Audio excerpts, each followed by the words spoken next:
દર્શક મિત્રો, હું છું પરમાર અનિશા. તમે જોઈ રહ્યા છો લોક સામના ન્યૂઝ.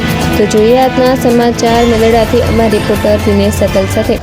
જૂનાગઢ રેન્જના નાયબ પોલીસ મહાનિરીક્ષકના માર્ગદર્શન હેઠળ પોલીસ ઇન્સ્પેક્ટર વાય.બી. રાણાની ટીમે ચોક્કસ બાતમીના આધારે મેલડા તાલુકાના દેવગઢ પાસે પંચાયતના પાણીના ટાંકા પાસે આવેલા રહેણાંક મકાનમાં દરોડો પાડ્યો હતો.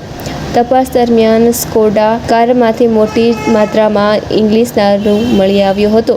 પોલીસે દેવગઢના મહેશભાઈ ગજુભાઈ બસિયા અને સમઢિયાળાના વિશાલભાઈ ભીખુભાઈ વાળાની ધરપકડ કરી છે, જ્યારે રાકેશ ઉર્ફ કાળુ હિંમતલાલ શેખલિયા ફરાર હોવાનું સામે આવ્યું છે.